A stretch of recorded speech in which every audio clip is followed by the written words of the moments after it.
Hi guys, it's V, and as of yesterday I'm 33 weeks and 3 days pregnant. My little hero by this time should be around 43 centimeters and 1.9 kilograms, which is good because if he's about 2 kilos it means I'm at least 2 kilos less in weight.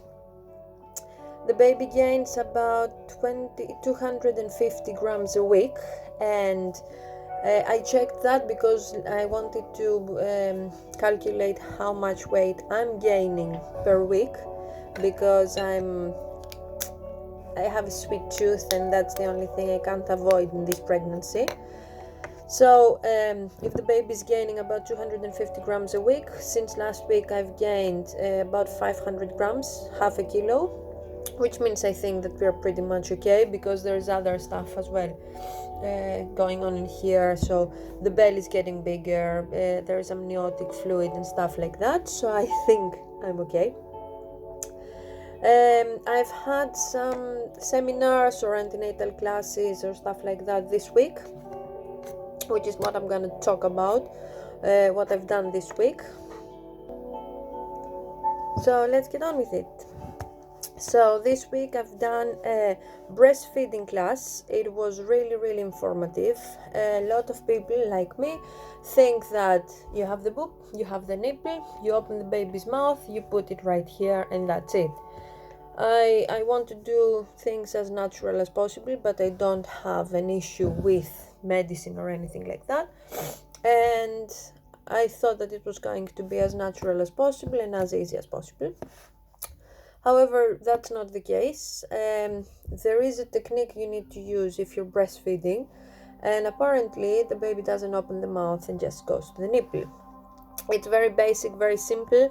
You just need to watch any antenatal class about breastfeeding or maybe a video on YouTube, and you will figure out the way. I think it is going to be very easy once you know the way, and practice makes perfect. So once you have the baby, or once I have the baby, I think that that's exactly the point when we will actually know what's happening and how exactly we're supposed to do anything. But I do feel much more secure now that I've read and I've seen and I had demonstrated to me how exactly this is supposed to happen, and it is quite different from what I had in mind. Another thing I've learned is about the colostrum. I don't know if you've heard about it. I didn't know anything about it. This is supposed to be some sort of a liquid coming from your nipple, and it's supposed to have a lot of nutritions and stuff like that. Some people collect it before they deliver and they freeze it. I did have a Q&A with a midwife the next day. It was like another seminar, and we did ask about that. She says that due to COVID we won't be allowed to bring any in the hospital, so there's no point of actually doing before you deliver. And she mentioned that there is no point of doing this at all. Again, it's up to you what you think. I've read that we can start doing it from 36-37 weeks, but there is no point of doing that so early because it only has a lifespan of 2 weeks. So if you actually give birth at week 40, 41 or 42, there is no point of actually having it in the freezer if you're just going to throw it away. And it is a lot of work, so you have to do it like 3 times a day for 5-10 minutes, and you're actually collecting drops. So in order to collect a full pack, a full portion, you do need to do a lot of work. And again, as I said, the midwife said that it's not something that you have to do, and she wouldn't recommend doing it. Now, as I said, I had the Q&A with the midwife. It was also very informative. The good thing was about that it was a lot of people but not too many, so you did hear other people's questions, which are questions that you may have had but you haven't thought of. I did make a list with my partner of questions that we may have, and we did get to ask a lot of them and get a lot of replies. And we did have a lot of people asking questions that again we thought but didn't do. didn't ask. Again, things, when you speak to a midwife, especially midwife in the hospital you're going to, you realize that things are much more simple than you used to imagine. As I've said, I've watched a lot of videos, and at the end of the day, you do want to be as well informed as possible, but there is such thing as being over-informed, and yes, you have to be very, very careful of that. So yes, you have to be very, very careful for that, not for any other reason than for your mental health.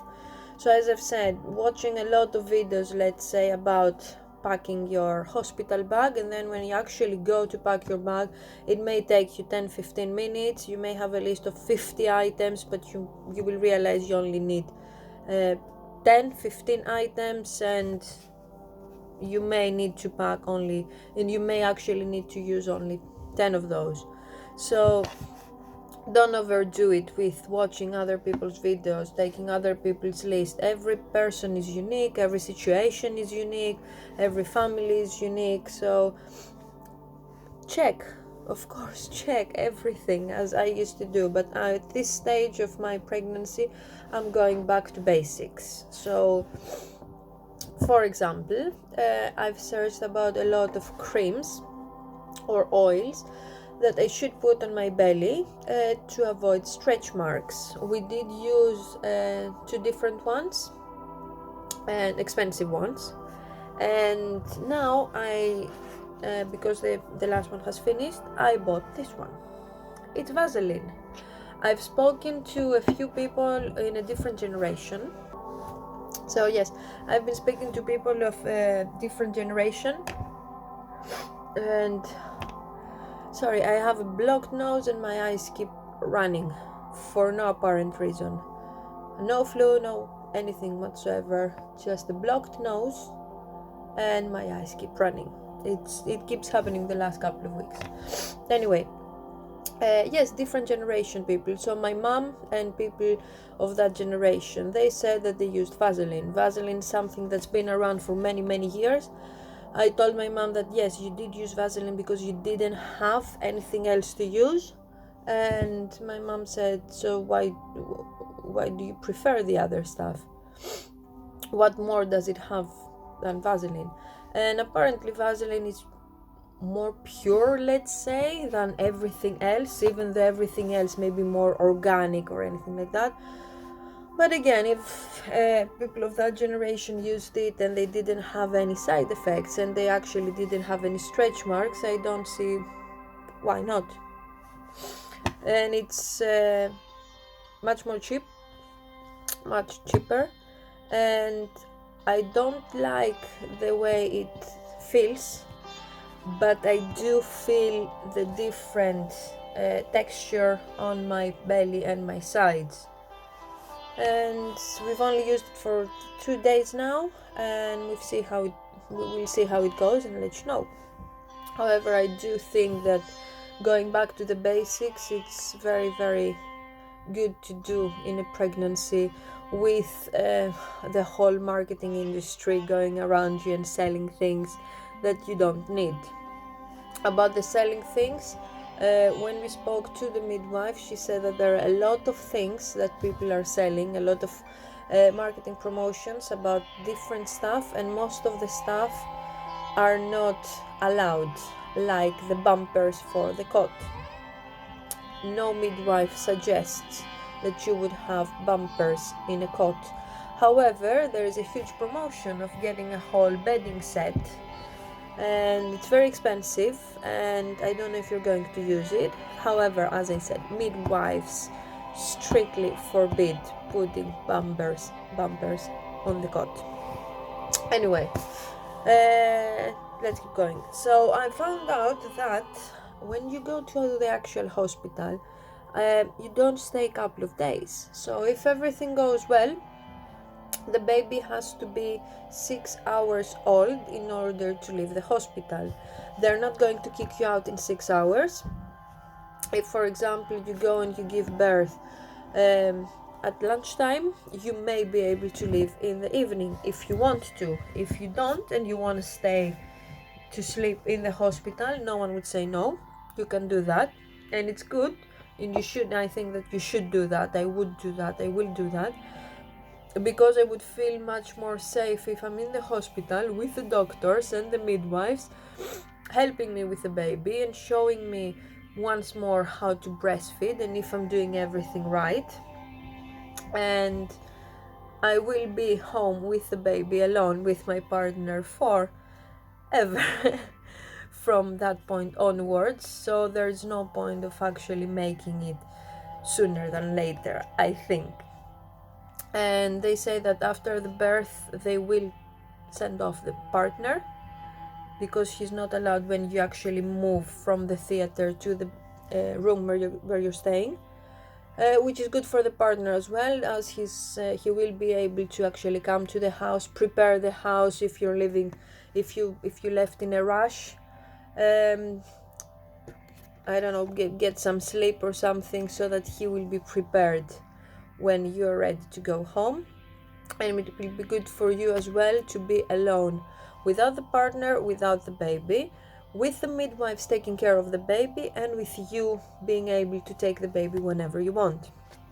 So again, it has to be 6 hours, the baby, before it leaves, but usually people stay a day, which is what I intend to do, but usually it's no more than that. So bear that in mind when you do your hospital bag, that you won't be staying there for a week or anything like that. Fingers crossed.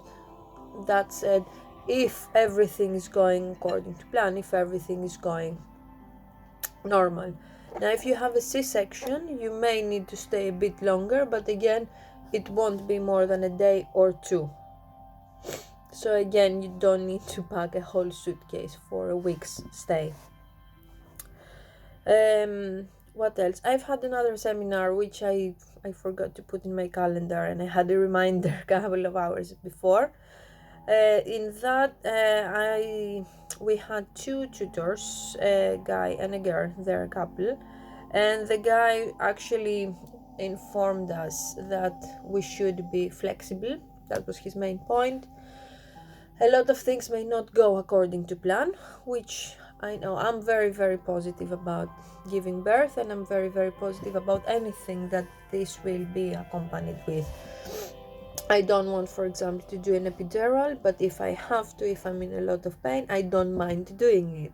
I wanted to do a natural birth in a pool. If I'm not able to, I can do a natural birth in a bed. If I'm not able to and I have to do a C-section, of course I will do a C-section. And that's the problem with a lot of people when they do their birth plan. When they do a birth plan, they have a specific, strict, one way of going. And there is not a lot of flexibility. So if there is not a lot of flexibility, by the time you go to give birth and some things don't work out the way you want to, you may feel disappointed. So your whole experience may not be as good as it should be. So just please be a bit more flexible, and that's again for your own sake, for your own mental health. The other thing I've learned was about hypnobirthing again. I am watching a lot of videos and putting music and stuff like that, and keeping me mentally sane and calm. And it's the first time that someone actually taught us a breath.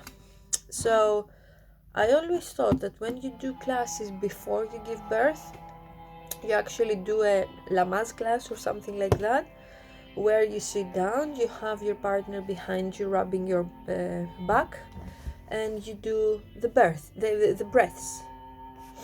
So you learn how to breathe throughout the labor. Apparently no one's doing that anymore. That's the only thing I knew about birth.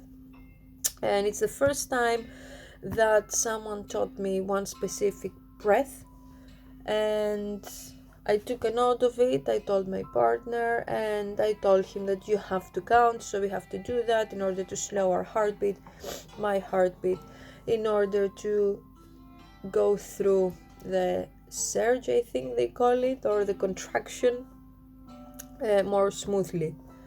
And that was very interesting. So I think that you should learn about breaths, because if you're not paying someone for the hypnobirthing classes, so you do go through the whole process of learning all the stages.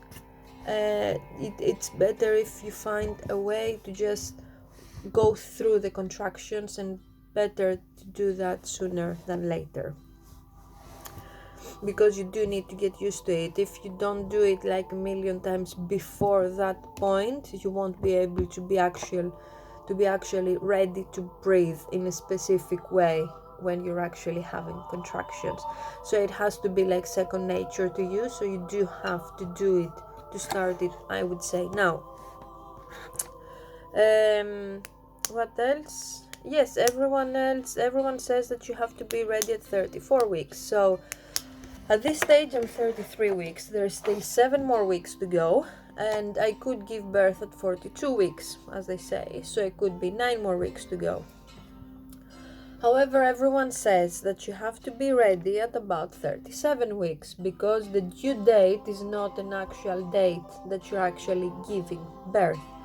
It's usually a date by which time you should have given birth, or from that point onwards until 42 weeks. They're keeping a very close eye to you, because you are in the final days that you have to give birth. So the due date is actually, I think they said 2 weeks before, 2 weeks after the birth. So they do give you like a ballpark, which means that by 37 weeks you have to be ready. The nursery has to be ready, your shopping has to be ready, the clothes have to be washed and ironed, the house has to be ready, your hospital bag has to be ready. If you think about it this way, it's only 3.5 weeks to go. So you have to start getting ready. Again, don't stress yourself out so much. It's not many things to do. If you haven't started shopping, you should start shopping the very basic things that a baby would need. Don't make yourself crazy with the essentials, as we said.